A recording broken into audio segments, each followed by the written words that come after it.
പത്തരമാറ്റിൽ ഇനി വരാനിരിക്കുന്ന നല്ലൊരു അടിപൊളി സൂപ്പർ ത്രില്ലിംഗ് ആയിട്ടുള്ള എപ്പിസോഡിന്റെ റിവ്യൂ ആണ് കേട്ടോ പറയുന്നത്. ദേവയാനിയും നയനയും ഇപ്പോൾ വലിയ സ്നേഹത്തിലാണല്ലോ. നയനയെ ഏത് രീതിയിലൊക്കെ പരിചരിച്ചാലാണ് താൻ ചെയ്തു പോയ തെറ്റുകൾക്കൊക്കെ പ്രായശ്ചിത്തമാകും എന്നൊക്കെയുള്ള ഒരു ചിന്തയിലായിരിക്കും ദേവയാനി. എന്നാൽ മറ്റുള്ളവർ കാണുക നയനയെ സ്നേഹിക്കാനും പരിചരിക്കാനുമൊന്നും ദേവയാനി മുതിരുന്നില്ല.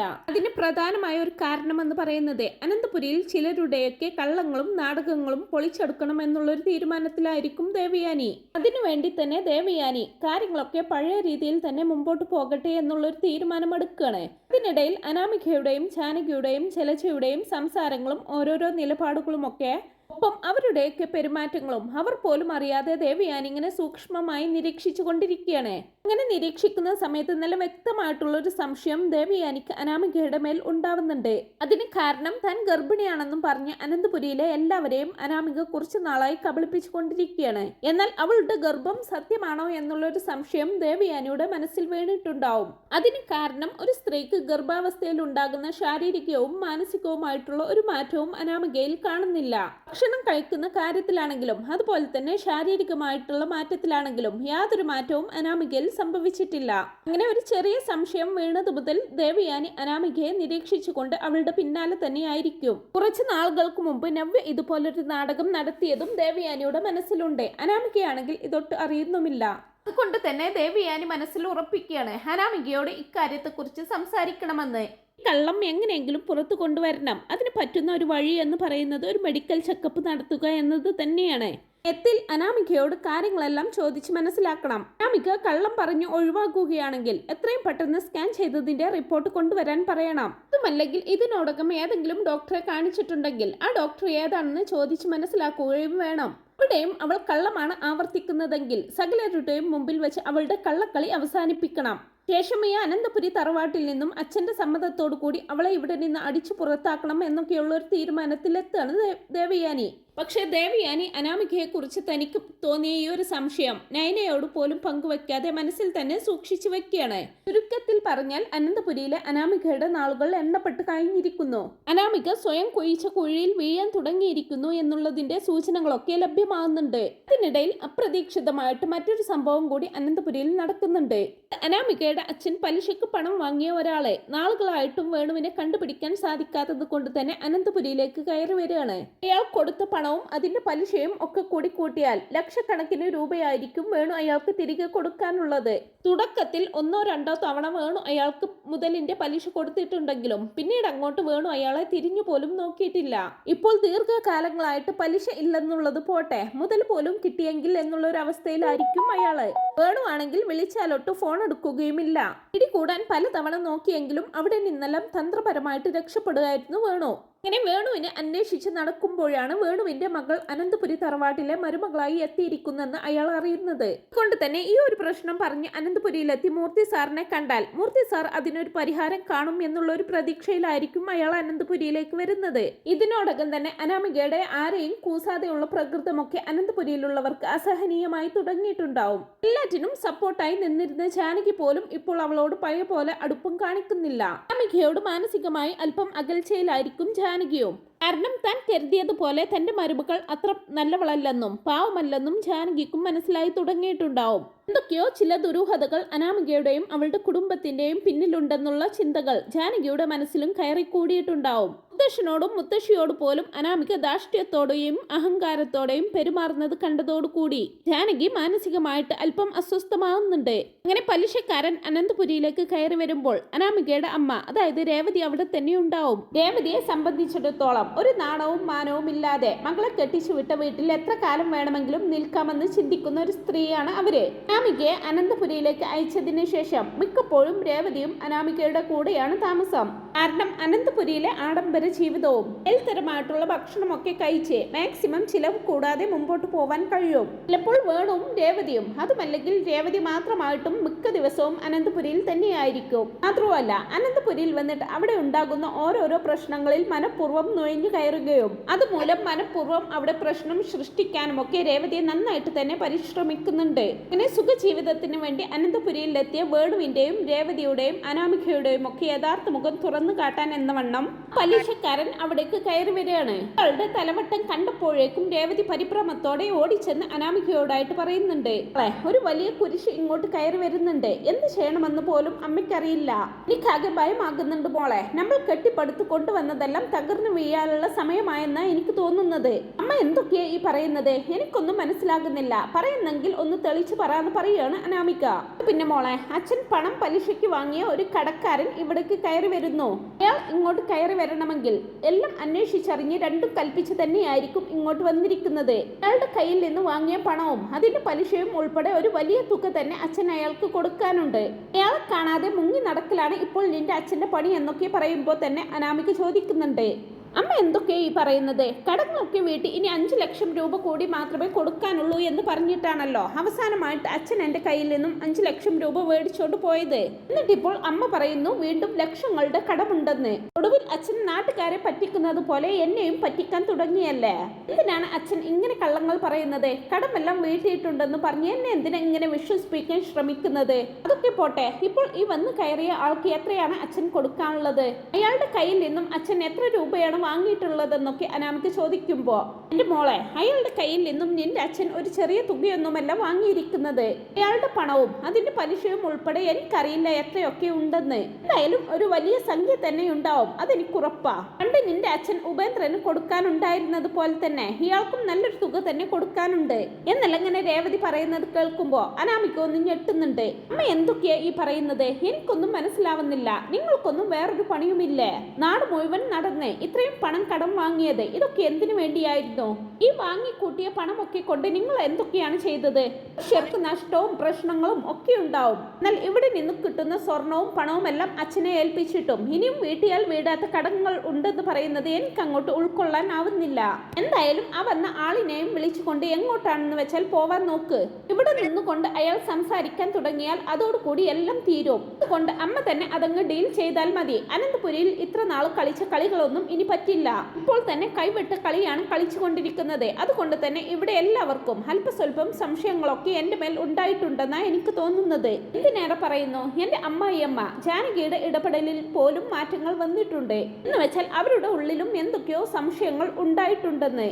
ഇനിയിപ്പോൾ ഇങ്ങനെ ഒരു പ്രശ്നം ഇവിടെ ഉണ്ടായാൽ തന്നെ എന്തൊക്കെയാണ് സംഭവിച്ചുകൊണ്ടിരിക്കുക എന്ന് എനിക്ക് പറയാൻ പറ്റില്ല. അനന്തപുരിയിൽ നിന്ന് എങ്ങനെയെങ്കിലും എന്നെ കെട്ടിക്കാൻ വേണ്ടിയാണ് പലരും കാത്തിരിക്കുന്നത്. അവരുടെയൊക്കെ മുമ്പിൽ പിടിച്ചു നിൽക്കാൻ വേണ്ടി പലതരത്തിലുള്ള അടവുകളാണ് ഞാൻ പയറ്റിക്കൊണ്ടിരിക്കുന്നത്. അപ്പോഴാണ് അടിവേര് പറിക്കുന്നത് പോലെ അമ്മയും അച്ഛനും കൂടി ഇത്തരം നെറികേടുകളൊക്കെ കാണിച്ചു കൂട്ടുന്നത്. അനാമിക അങ്ങനെയൊക്കെ പറഞ്ഞുകൊണ്ടിരിക്കുമ്പോഴേക്കും പലിശക്കാരൻ വാതിൽക്കൽ എത്തിക്കഴിഞ്ഞു. ദേ അമ്മേ, അയാൾ കയറി വരുന്നു, എങ്ങനെയെങ്കിലും അയാളെ തടഞ്ഞു നിർത്തുന്നൊക്കെ പറയുമ്പോ പെട്ടെന്ന് തന്നെ രേവതി അയാളുടെ അരികിലേക്ക് ഓടിച്ചെല്ലുകയാണ്. രേവതി വിളറിയ ചിരിയോടുകൂടി അയാളോട് പറയുന്നുണ്ട്, അയ്യോ താങ്കൾ എന്തിനാ ഇപ്പൊ ഇങ്ങോട്ട് വന്നത്? ചെയ്ത് ഇവിടെ ഉള്ളവരുടെ മുമ്പിൽ ഞങ്ങളെ നാണം കെടുത്തരുത്. ഞാൻ വേണുവേട്ടനോട് പറഞ്ഞോളാം അങ്ങോട്ട് വന്ന് കാര്യങ്ങളൊക്കെ സംസാരിക്കാൻ. എല്ലാ കാര്യങ്ങൾക്കും എത്രയും പെട്ടെന്ന് തന്നെ ഞങ്ങൾ പരിഹാരം കണ്ടോളാം. അനന്തപുരിയിലേക്ക് മോളെ വിവാഹം കഴിപ്പിച്ച് അയച്ചതിന് ശേഷം പതിയെ പതിയെ പല ബാധ്യതകളും ഞങ്ങൾ തീർത്തുകൊണ്ടിരിക്കുകയാണ്. അതുകൊണ്ട് തീർച്ചയായും വാങ്ങിയ പണവും അതിന്റെ പലിശയും ഞങ്ങൾ തന്നിരിക്കും. അതല്ല മനഃപൂർവ്വം ഇവിടെ പ്രശ്നങ്ങൾ സൃഷ്ടിക്കുകയാണെങ്കിൽ അത് ഞങ്ങളുടെ മകളുടെ ജീവിതത്തെ ആയിരിക്കും ബാധിക്കുക. കൊണ്ട് ദയവ് ചെയ്ത് ഉപദ്രവിക്കരുതെന്നൊക്കെ രേവതി പറയുന്നത് കേട്ട് ആ പലിശക്കാരൻ പറയാണ്, ഈ കുടുംബത്തിന് പറ്റിയ ഏറ്റവും വലിയൊരു അബദ്ധമാണ് നിങ്ങളുടെ മകളെ വിവാഹം കഴിച്ച് ഇങ്ങോട്ട് കൊണ്ടുവരുന്നത്. ഈ അനന്തപുരി തറവാടിന്റെ വാതിൽക്കൽ വന്ന് ഇതിന്റെ അകത്തേക്ക് എത്തി നോക്കാനുള്ള യോഗ്യത പോലും നിങ്ങൾക്കോ നിങ്ങളുടെ മകൾക്കോ ഇല്ല. അങ്ങനെയുള്ള ഒരു കുടുംബക്കാരെ മൊത്തം കബളിപ്പിച്ചിട്ടാണ് നിങ്ങൾ നിങ്ങളുടെ മകളെ ഇങ്ങോട്ട് അയച്ചിരിക്കുന്നത് എല്ലാം അയാൾ പറയുമ്പോ രേവതി ഉടനെ തന്നെ അയാളുടെ മുമ്പിൽ കൈ കൂപ്പിക്കൊണ്ട് നിറ കണ്ണുകളോട് കൂടി പറയുകയാണ്, പ്ലീസ് ഉപദ്രവിക്കരുത്. ഞാനൊരു 2 ദിവസത്തിനകം എങ്ങനെയെങ്കിലും വേണുവേട്ടനോട് പറഞ്ഞ് നിങ്ങളുടെ പണം കൊണ്ടുതരാം. അവസാനമായിട്ട് ഞങ്ങൾക്ക് ഒരു 2 ദിവസത്തെ സമയം കൂടി അനുവദിച്ചു തരണം. അപ്പോൾ ദയവ് ചെയ്ത് നിങ്ങൾ മടങ്ങിപ്പോകണം. ഇവിടെ ഒരു പ്രശ്നം ഉണ്ടാക്കരുത്. നിങ്ങളോട് അല്പമെങ്കിലും ദയ കാണിക്കണം. തൽക്കാലം ഈ വീട്ടിലുള്ള മറ്റാരും ഇതറിയരുത് എന്നെല്ലാം രേവതി പറയുമ്പോൾ അയാൾ ഉടനെ തന്നെ പറയാണ്, പറ്റില്ല. 2 ദിവസം പോയിട്ട് 2 മണിക്കൂർ പോലും ഞാൻ നിങ്ങൾക്കിനി അനുവദിച്ചു തരില്ല. ഞാനിപ്പോൾ ഇവിടേക്ക് വന്നത് നിങ്ങൾ ഇവിടെ ഉണ്ടെന്ന് അറിഞ്ഞുകൊണ്ടല്ല. എനിക്ക് കാണേണ്ടത് ഇവിടുത്തെ മൂർത്തി സാറിനെയാണ്. കാരണം ഞാൻ നിങ്ങളോടും നിങ്ങളുടെ ഭർത്താവിനോടും സംസാരിക്കാനുള്ളതെല്ലാം സംസാരിച്ചു കഴിഞ്ഞു. അതുകൊണ്ട് മൂർത്തി സാറിനെ കണ്ട് കാര്യങ്ങൾ പറയാം. അദ്ദേഹം തീരുമാനമെടുക്കട്ടെ എന്ത് വേണമെന്ന്. ഇതിനു വേണ്ടിയിട്ടാണ് ഞാൻ ഇവിടേക്ക് വന്നത്. എന്തായാലും ഒരു കാര്യം ഉറപ്പാണ്, നാട്ടുകാരും വീട്ടുകാരുമെല്ലാം ഒരുപാട് ബഹുമാനത്തോടെ കാണുന്ന ഒരു വ്യക്തിയാണ് മൂർത്തി സാറ്. ഈ വീട്ടിലെ ഒരു വ്യക്തിയെ കുറിച്ച് പോലും പൊതുസമൂഹത്തിൽ ജനങ്ങൾക്കിടയിൽ മോശമായിട്ടുള്ള ഒരു അഭിപ്രായം ഇതുവരെ ഇല്ല. കൊണ്ട് ഇനി എനിക്കാകെയുള്ള ഒരു പ്രതീക്ഷ മൂർത്തി സാർ മാത്രമാണ്. അതേസമയം തന്നെ ഇവരുടെ ഈ സംസാരമെല്ലാം കേട്ടുകൊണ്ട് ദേവയാനി അവിടേക്ക് വരുന്നുണ്ട് കേട്ടോ. ഉടനെ തന്നെ ദേവയാനി ചോദിക്കുകയാണ്, എന്താ രേവതി, എന്താ പറ്റിയത്, എന്താ ഇവിടുത്തെ പ്രശ്നം, ഇയാൾ ആരാണെന്നൊക്കെ ചോദിക്കുമ്പോ രേവതി പറയാണ്, ഏയ് ഒരു പ്രശ്നവുമില്ല ദേവേച്ചി, ഞങ്ങൾ ഇവിടെ ഒരു വിഷയം സംസാരിക്കുകയായിരുന്നെന്നൊക്കെ പറയുമ്പോ ഒരു വിഷയം സംസാരിക്കുകയായിരുന്നെന്നോ, ഒരു വിഷയം സംസാരിക്കാൻ വേണ്ടി ഇവിടേക്ക് കയറി വന്ന് ഇയാൾ ആരാണെന്നാണ് ഞാൻ ചോദിക്കുന്നത്. ഇദ്ദേഹം നിങ്ങളുടെ ബന്ധുവോ മറ്റോ ആണോ? ഞാൻ ഇതുവരെ ഏതൊരു ചടങ്ങുകൾക്കും ഇദ്ദേഹത്തെ കണ്ടിട്ടില്ലല്ലോ. രേവതി എന്ത് പറയണമെന്നറിയാതെ നിൽക്കുമ്പോ ദേവയാനി ചോദിച്ചതിന് മറുപടി ആ പലിശക്കാരൻ തന്നെ പറയുന്നുണ്ട്. മാഡം ചോദിച്ചതിനുള്ള ഉത്തരം ഞാൻ പറയാം. ഞാൻ ഇവരുടെ ആരുമല്ല, ഞങ്ങൾ തമ്മിൽ യാതൊരു ബന്ധവുമില്ല. ഞാനൊരു ഫിനാൻസ് കമ്പനി നടത്തുന്ന ആളാണ്. എന്റെ കയ്യിൽ നിന്നും കുറച്ചേറെ പണം ഇവരുടെ ഭർത്താവ്, അതായത് ഈ നിൽക്കുന്ന കുട്ടിയുടെ അച്ഛൻ വാങ്ങിയിട്ടുണ്ട്. പണം ഇവർ വാങ്ങിയിട്ട് വർഷങ്ങളായി. ആകെ കൂടി 2 തവണ മാത്രമേ ഇവർ പലിശ അടിച്ചിട്ടുള്ളൂ. പിന്നീട് ഓരോരോ ഓരോരോ ഉപാധികൾ പറഞ്ഞ് എന്റെ കയ്യിൽ നിന്നും അയാൾ വഴുതി പോയിക്കൊണ്ടിരിക്കുകയാണ്. അയാൾ വലിയ ബിസിനസ്സുകാരനാണ്. ബിസിനസ്സിൽ വലിയ ടേൺ ഓവറാണ് നടന്നുകൊണ്ടിരിക്കുന്നത്. ഇതൊക്കെ ഒരു ചെറിയ ടൈറ്റ് വന്നിട്ടുണ്ടെന്നും പറഞ്ഞ് എവിടെയെങ്കിലും ആരുടെ കയ്യിൽ നിന്നെങ്കിലും ആഡംബരക്കാർ വാടകയ്ക്കെടുത്ത് ഇതിൽ നിന്നും വന്നിറങ്ങിക്കൊണ്ടാണ് അയാൾ എന്നെ കബളിപ്പിച്ചുകൊണ്ടിരിക്കുന്നത്. കുറച്ചു കാലമായി ഞാൻ അയാളെ അന്വേഷിച്ച് നടക്കാൻ തുടങ്ങിയിട്ട്. എന്റെ അന്വേഷണത്തിനൊടുവിൽ ഈ വീട്ടിലേക്ക് ഇയാളുടെ മകളെ കെട്ടിച്ചു വിട്ടിട്ടുണ്ടെന്ന് എനിക്ക് മനസ്സിലായി. അതുകൊണ്ടാണ് ഞാൻ ഇവിടേക്ക് വന്നതെന്നൊക്കെ അയാൾ പറയുമ്പോൾ ഉടനെ തന്നെ ദേവയാനി ചോദിക്കുകയാണ്, ഞാൻ എന്തൊക്കെയാണ് ഈ കേൾക്കുന്നത് രേവതി? ഇയാൾ പറയുന്നതൊക്കെ സത്യമാണോ എന്ന് ചോദിക്കുമ്പോൾ അത് പിന്നെ ദേവേച്ചി, ഇടക്കാലത്ത് വേണുവേട്ടന് ബിസിനസ്സിൽ ചെറിയൊരു നഷ്ടം വന്നപ്പോൾ ഇയാളുടെ കയ്യിൽ നിന്നും കുറച്ച് പണം കടം വാങ്ങേണ്ടി വന്നു. പക്ഷെ പ്രതീക്ഷിച്ചതുപോലെ കാര്യങ്ങളൊന്നും നടന്നില്ല. അതിന്റെ ഒരു ചെറിയ ടൈറ്റാണ് ഇപ്പോഴുള്ളത്. രേവതി ഇത്രയും പറഞ്ഞപ്പോഴേക്കും പലിശക്കാരൻ ഇടയിൽ കയറി പറയുന്നുണ്ട്, എന്റെ പൊന്നു മാഡം, ഇതൊന്നും വിശ്വസിച്ചേക്കല്ലേ. ഇവരുടെ സ്ഥിരം പരിപാടിയാണ് ഇത്. എന്നോട് മാത്രമല്ല, ആ നാട്ടിലെ ചെറുതും വലുതുമായിട്ടുള്ള പല ആൾക്കാരോടും ഇവർ കടം വാങ്ങിയിട്ടുണ്ട്. മാഡം ഇത് കേട്ടോ, ഇവർക്ക് ഒരു ബിസിനസ്സുമില്ല, ഒരു കുന്തവുമില്ല. ഇതിനിടയിൽ ഈ കുറഞ്ഞ മാസങ്ങൾ കൊണ്ട് പണം നഷ്ടപ്പെട്ട പലർക്കും അയാൾ പണം തിരിച്ചു കൊടുത്തു എന്ന് അറിയാൻ കഴിഞ്ഞു. പക്ഷെ എന്റെ ക്യാഷ് മാത്രം ഇതുവരെ തിരിച്ചു കിട്ടിയിട്ടില്ല. അതുകൊണ്ട് എനിക്കിനിയും ക്ഷമിക്കാൻ പറ്റില്ല. എന്റെ പണവും പലിശയും കൃത്യമായിട്ട് തിരിച്ചു കിട്ടിയേ പറ്റൂ. അതുമായിട്ടേ ഞാൻ ഇവിടെ നിന്ന് തിരിച്ചു പോകൂ. എന്തായാലും ഇവരുടെ മകൾ ഇപ്പോൾ ഈ വീട്ടിലെ ഒരു അംഗമാണല്ലോ. കൊണ്ട് തന്നെ ഈ വീട്ടിലെ ആൾക്കാർ ഇതിനൊരു തീരുമാനമുണ്ടാക്കണം. അതെ, ഞാൻ ഇവിടെ നിന്ന് പോകില്ലെന്നൊക്കെ പറയാണ് അയാളെ. ഇതിനിടയിൽ ഇവരുടെ സംസാരം കേട്ട് ആദർശും അവിടേക്ക് വരുന്നുണ്ട്. ആദർശ് ചോദിക്കുകയാണ്, എന്താണ് ഇവിടെ ഒരു സംസാരം, എന്ത് പറ്റി അമ്മേ, ആരാണ് ഇയാളെന്നൊക്കെ ചോദിക്കുമ്പോ ദേവയാനി ആദർശിനോട് അറിഞ്ഞ കാര്യങ്ങളൊക്കെ പറയുന്നുണ്ട്. എന്നിട്ട് അവരുടെ മുമ്പിൽ ഒരു അഭിനയം കാഴ്ചവെക്കുകയാണ് ദേവയാനി. ആദർശിനോട് പറയുന്നുണ്ട്, മോനെ, ഇയാൾ പറയുന്നതെല്ലാം കേട്ടിട്ട് അതൊന്നും സത്യമാണെന്നൊന്നും എനിക്ക് തോന്നുന്നില്ല. കാരണം അനാമിക മോൾക്കും അവളുടെ അച്ഛനും അമ്മയ്ക്കുമൊന്നും കടം വാങ്ങി ജീവിക്കേണ്ട ഗതികോടൊന്നും ഇതുവരെ വന്നിട്ടില്ല. അവർ കോടീശ്വരന്മാരാണ്. അനന്തപുരി തറവാടിന്റെ ഒപ്പം നിൽക്കാൻ എന്തുകൊണ്ടും യോഗ്യതയുള്ളവരാണ്. അങ്ങനെയുള്ള ആൾക്കാരെ അപകീർത്തിപ്പെടുത്താനാണ് ഇതുപോലെയുള്ള ചില ആൾക്കാരൊക്കെ ബോധപൂർവം ശ്രമിക്കുന്നത് എന്നെല്ലാം ദേവയാനി പറയുമ്പോ ആദർശ് പറയുന്നുണ്ട്, അമ്മേ, ഞാൻ കുറച്ച് നാളുകളായിട്ട് ചില കാര്യങ്ങളൊക്കെ അമ്മയോട് പറയണമെന്ന് വിചാരിക്കുന്നുണ്ട്. അമ്മ ഒന്നും മനസ്സിലാക്കാതെയാണ് ഈ സംസാരിക്കുന്നതെന്ന് ഞാൻ പലപ്പോഴായിട്ട് അമ്മയോട് പറഞ്ഞിട്ടുണ്ടെങ്കിലും അമ്മ അതൊന്നും ചെവിക്കൊള്ളാൻ കൂട്ടാക്കിയിട്ടില്ല. ഇയാൾ പറയുന്നതിൽ സത്യമുണ്ടെന്നാണ് എനിക്ക് തോന്നുന്നത്. കാരണം അനിയുടെ വിവാഹത്തിന്റെ അന്ന് ഇതുപോലെ ഒരു സംഭവം ഉണ്ടായി. അമ്മ ഓർക്കുന്നുണ്ടോ എന്ന് എനിക്കറിയില്ല. മുഹൂർത്ത സമയമായപ്പോൾ വേണുവെങ്കിൽ ആരുടെയോ ഫോൺ വന്നിട്ട് പുറത്തേക്ക് പോയത്. മുഹൂർത്തത്തിന്റെ സമയം തീരാറാകുന്നതും വേണുവെങ്കിളിനെ തിരക്കി ഞാൻ പുറത്തേക്ക് ഇറങ്ങി. അവിടെ ചെന്നപ്പോൾ ഞാൻ കണ്ടത് ഇതുപോലൊരു പലിശക്കാരൻ അങ്കിളിനോട് തർക്കിച്ചുകൊണ്ട് നിൽക്കുന്നതായിരുന്നു. ഒടുവിൽ അയാൾക്ക് പണം മടക്കി കൊടുക്കാമെന്ന് ഉറപ്പ് കൊടുത്തിട്ടാണ് അയാൾ അന്ന് അവിടെ നിന്ന് തിരിച്ചു പോയത്. ഇവിടെ പലപ്പോഴും പല പ്രശ്നങ്ങൾ നടക്കുന്ന സമയത്ത് ഞാൻ ഇതൊക്കെ അമ്മയെ ബോധിപ്പിക്കാൻ ശ്രമിച്ചിട്ടുണ്ട്. പക്ഷെ അതൊന്നും കേൾക്കാൻ അമ്മ കൂട്ടാക്കിയിട്ടില്ല. പിന്നെ ഞാനാണെങ്കിൽ ഇതിനെക്കുറിച്ച് സംസാരിക്കാനും വന്നിട്ടില്ല. എന്തായാലും ഇപ്പോൾ ഇയാൾ ഇവിടെ വന്ന സ്ഥിതിക്ക് ഈ പ്രശ്നം ഗൗരവത്തിൽ എടുത്തേ പറ്റൂ. ഈ സംസാരങ്ങളൊക്കെ തുടർന്നുകൊണ്ടിരിക്കുമ്പോഴാണ് കേട്ടോ ജാനകിയും ജലജയും പിന്നാലെ മുത്തശ്ശനും മുത്തശ്ശിയുമെല്ലാം അവിടേക്ക് വരുന്നത്. എല്ലാം കണ്ട് ദൂരെ മാറി അവിടെ ആകെ വിളറി വെളുത്തതുപോലെ അനാമിക നിൽപ്പുണ്ടാവും. അങ്ങനെ എല്ലാവരിൽ നിന്നും കാര്യങ്ങളൊക്കെ കേട്ട് മനസ്സിലാക്കിയതിനു ശേഷം മൂർത്തി സാർ പറയുകയാണ്, എന്തായാലും ഇന്ന് ഈ അനന്തപുരി തറവാട്ടിലെ മരുമകളാണല്ലോ അനാമിക. അതുകൊണ്ട് തന്നെ ഇങ്ങനെയുള്ള പ്രശ്നങ്ങൾ നടക്കുന്നത് നമ്മുടെ കുടുംബത്തെ കൂടി ബാധിക്കും. അതുകൊണ്ട് ഈ ഒരു പ്രശ്നത്തിന് പരിഹാരം ഉണ്ടാക്കിയേ പറ്റൂ ആദർശേ. പെട്ടെന്ന് തന്നെ ദേവയാനി മുത്തശ്ശനോടായിട്ട് ചോദിക്കുകയാണ്, അല്ല എന്ത് പരിഹാരമാണ് അച്ഛൻ ഉദ്ദേശിക്കുന്നത്? അച്ഛൻ ഇയാൾ പറഞ്ഞ പണം എടുത്തു കൊടുക്കാൻ വേണ്ടി പോവുകയാണോ? അതിന്റെ ആവശ്യമൊന്നും ഈ അനന്തപുരിക്കാർക്കില്ല അച്ഛാ. പിന്നെ പണം കടം വാങ്ങിയത് അനാമികയല്ലല്ലോ, അവളുടെ അച്ഛനല്ലേ. കടം വാങ്ങിയ ആൾക്ക് അത് മടക്കി കൊടുക്കാനുള്ള പ്രാപ്തി ഉള്ളത് കൊണ്ടല്ലേ കടം വാങ്ങുന്നത്. എന്നല്ലെങ്കിൽ നാളെ അനാമികയുടെ അച്ഛൻ ആ പണം മടക്കി കൊടുത്തോളും. അതിൽ നമ്മൾ ഇടപെടേണ്ട ആവശ്യമൊന്നുമില്ലെന്നൊക്കെ പറയുകയാണ് ദേവയാനി. എന്നാൽ ഇതെല്ലാം കേട്ടുകൊണ്ട് നിന്ന് നയനയുടെ മനസ്സ് അലിയുന്നുണ്ട്. നയന പെട്ടെന്ന് തന്നെ ദേവയാനിയോടായിട്ട് പറയുന്നുണ്ട്, പറയരുതമ്മേ, എത്രയൊക്കെ ആയാലും അനാമിക ഇന്ന് ഈ വീട്ടിലെ കുട്ടിയല്ലേ. എന്നെ പോലെ തന്നെ അവളും ഈ വീട്ടിലെ മരുമകൾ തന്നെയാണ്. അവർക്ക് എന്തെങ്കിലും തരത്തിലുള്ള സാമ്പത്തിക ബുദ്ധിമുട്ടുകൾ വന്നിട്ടുണ്ടാവാം. അതുകൊണ്ടായിരിക്കാം പണം മടക്കി കൊടുക്കാൻ കഴിയാതെ വന്നത്. ആ ഒരു പ്രശ്നവുമായിട്ട് ഒരാൾ ഇവിടേക്ക് വരുമ്പോൾ അത് നമ്മൾ കണ്ടില്ലെന്ന് നടിക്കാൻ പാടില്ലല്ലോ.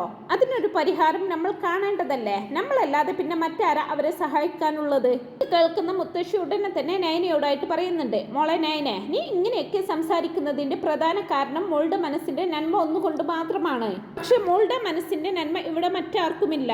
ഇവിടെയുള്ള ആൾക്കാരുടെ പലരുടെയും മനസ്സ് ഇതുപോലെ നന്മയുള്ളത് തന്നെയാണ്. എന്നാൽ അതിനെയൊക്കെ കൃത്യമായിട്ട് മുതലെടുക്കാൻ അറിയാവുന്ന ആൾക്കാരും ഇവിടെ ഉണ്ട്. അതുകൊണ്ട് തൽക്കാലം മോള് അഭിപ്രായം പറയണ്ട, ഞാൻ എന്റെ തീരുമാനം പറയാം. അനന്തപുരിയിൽ ഇത്രയും കാലം എല്ലാം തീരുമാനിച്ചിട്ടുള്ളത് ഇദ്ദേഹമാണ്. ഇദ്ദേഹം പറഞ്ഞിട്ടുള്ള ഓരോ തീരുമാനങ്ങളിലും എന്റെയും ഇഷ്ടവും അഭിപ്രായങ്ങളും ഒക്കെ ഉണ്ടാവും. എന്റെ അഭിപ്രായം ചോദിക്കാതെ ഒരു തീരുമാനവും ഇദ്ദേഹം ഇത്ര നാളായിട്ടും എടുത്തിട്ടില്ല. അതുകൊണ്ട് തന്നെ ഞാൻ ഇപ്പോൾ അദ്ദേഹത്തിന്റെ മുമ്പിൽ നിന്നുകൊണ്ട് എന്റെ ഒരു തീരുമാനം പറയുകയാണ്. വേണു ഇയാളുടെ കയ്യിൽ നിന്നും പണം വാങ്ങിയിട്ടുണ്ടെങ്കിൽ അത് മടക്കി കൊടുക്കേണ്ടതും വേണു തന്നെയാണ്, അല്ലാതെ അനന്തപുരിക്കാരല്ല. അനന്തപുരിക്കാർക്ക് ഇതുമായിട്ട് യാതൊരു ബന്ധവുമില്ല. അതുകൊണ്ട് താങ്കളുടെ പണം നഷ്ടപ്പെട്ടിട്ടുണ്ടെങ്കിൽ അത് വാങ്ങിച്ചെടുക്കാൻ പല മാർഗങ്ങളും സ്വീകരിക്കാം. അതിൽ പ്രധാനമായിട്ടുള്ളത് നിയമപരമായിട്ട് പോവുക എന്നത് തന്നെയാണ്. താങ്കൾ തൽക്കാലം പോലീസ് സ്റ്റേഷനിൽ പോയി ഒരു പരാതി കൊടുക്കൂ, നിങ്ങൾക്ക് നഷ്ടപ്പെട്ടു പോയ പണം തിരികെ കിട്ടാൻ വേണ്ടി. അതല്ലെങ്കിൽ മറ്റെന്തെങ്കിലും മാർഗമുണ്ടെങ്കിൽ അത് സ്വീകരിക്കാൻ നോക്ക്. അല്ലാതെ ഈ വീട്ടിൽ കയറി വന്ന് ഇങ്ങനെയുള്ള കാര്യങ്ങൾ ഇനി സംസാരിക്കരുത്. ഇത്രയും കേട്ടപ്പോഴേക്കും ഇനി ഒരു തീരുമാനം ഉണ്ടാവില്ലെന്ന് മനസ്സിലാക്കുന്ന ആ പലിശക്കാരൻ ഒന്നും മിണ്ടാനാകാതെ അവിടെ നിന്ന് ഇറങ്ങി പോവാണ്. രേവതിയും അനാമികയും ലജ്ജിച്ച് തല താഴ്ത്തി എല്ലാവരുടെയും മുമ്പിൽ നിൽക്കുകയാണ്. അങ്ങനെ ഓരോരുത്തരായിട്ട് അവരവരുടെ മുറിയിലേക്ക് പോകുന്നുണ്ട്. അപ്പോൾ നവ്യ പതിയെ അനാമികയുടെ മുമ്പിൽ ചെന്നിട്ട് ചോദിക്കുകയാണ്, ആണമില്ലല്ലോടി നിനക്കൊന്നും? എന്തൊരു അഭിനയമായിരുന്നു, എന്തൊരു അഹങ്കാരമായിരുന്നു ഇത്രയും നാളും നിങ്ങൾക്കൊക്കെ. എന്തായാലും എല്ലാം ഒറ്റ നിമിഷം കൊണ്ട് പൊളിച്ചടുക്കപ്പെട്ടല്ലോ. എടി, ഞാനും എന്റെ അനിയത്തിയും ഒക്കെ സാധാരണ കുടുംബത്തിൽ നിന്നും കയറി വന്നതാണ്. ഞങ്ങളുടെ കുടുംബത്തിലും ഒരുപാട് സാമ്പത്തിക ബുദ്ധിമുട്ടുകളൊക്കെ വന്നിട്ടുണ്ട്. നേരവണ്ണം ഭക്ഷണം പോലും ഇല്ലാത്ത സാഹചര്യങ്ങൾ ഉണ്ടായിട്ടുണ്ട്. അപ്പോൾ പോലും ഇതുപോലെ നാണം കെട്ട പണികൾ എന്റെ അച്ഛനോ അമ്മയോ കാണിച്ചിട്ടില്ല. ഗോവിന്ദൻ പണം കൊടുക്കാനുണ്ടെന്നും പറഞ്ഞ് ഒരുത്തനും അനന്തപുരി തറവാട്ടിൽ കയറി വന്നിട്ടില്ല. ഞങ്ങൾ വഴിയിൽ തടഞ്ഞു നിർത്തി ആരും അപമാനിക്കുകയും ചെയ്തിട്ടില്ല. അതുകൊണ്ട് തന്നെ ഞങ്ങൾ ആരും അനന്തപുരി തറവാട്ടുകാർക്ക് ഇത്തരത്തിലുള്ള ഒരു നാണക്കേടും ഇതുവരെ ഉണ്ടാക്കി വെച്ചിട്ടില്ല. ഇതൊരു അഹങ്കാരമായിരുന്നടി നിനക്ക്. നീ എന്തൊക്കെയായിരുന്നു ഇവിടെ പ്രസംഗിച്ച് നടന്നുകൊണ്ടിരുന്നത്? വലിയ കൊമ്പത്ത് നിന്ന് വന്നതാണെന്നും ശരീരം നിറയെ സ്വർണവും പെട്ടി നിറച്ച് ക്യാഷും ഒരുപാട് ആഡംബര കാറുകളും അങ്ങനെ പലതും ഉണ്ടെന്നൊക്കെയാണല്ലോ നീ വീമ്പിളക്കി നടന്നുകൊണ്ടിരുന്നത്. എടി, കള്ളം പറയുന്നതിനും കുറച്ചൊക്കെ ഉളുപ്പ് വേണം. എടി, ഇനി നീ ഇവിടെ പെരുവിരൽ കുത്തി പൊങ്ങുന്നത് എനിക്കും ഒന്ന് കാണണം. നാണം കെട്ടവളെന്നൊക്കെ പറഞ്ഞുകൊണ്ട് നവ്യയും അവിടെ നിന്നങ്ങ് പോവാണ് കേട്ടോ. തുടർന്ന് കാണിക്കുന്നത് നയന മുത്തശ്ശന്റെയും മുത്തശ്ശിയുടെയും റൂമിൽ ചെന്നിട്ട് ഇരുവരോടും സംസാരിക്കുന്നതാണ്. മുത്തശ്ശ, ഞാനിപ്പോൾ വന്നത് ഒരു കാര്യം സംസാരിക്കാൻ വേണ്ടിയിട്ടാണ്. എത്രയൊക്കെ ആയാലും നമ്മുടെ അനിയുടെ ഭാര്യയല്ലേ അനാമിക. ഈ ഒരു വിഷയത്തിൽ ഈ വീട്ടിൽ ഒരിക്കലും ഒരു പൊട്ടിത്തെറിയും ഉണ്ടാവരുത്. ഒരിക്കലും അനിയുടെ കുടുംബജീവിതം ഇക്കാരണത്താൽ ഇല്ലാതായി തീരുകയും ചെയ്യരുത്. അതുകൊണ്ട് എന്റെ മനസ്സിൽ തോന്നിയ ഒരു കാര്യം ഞാൻ പറഞ്ഞോട്ടെ. ആദർശേട്ടന്റെ അമ്മ എനിക്ക് കുറേയേറെ സ്വർണം തന്നിട്ടുണ്ടല്ലോ.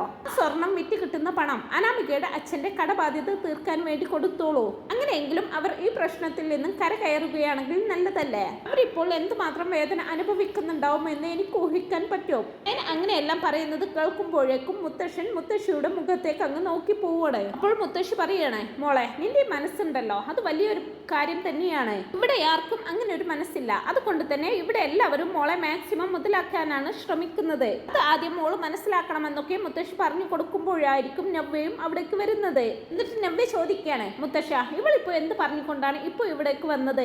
അനാമികയ്ക്ക് വേണ്ടി വക്കാലത്ത് പിടിക്കാനാണോ? ആയിരിക്കുമല്ലേ.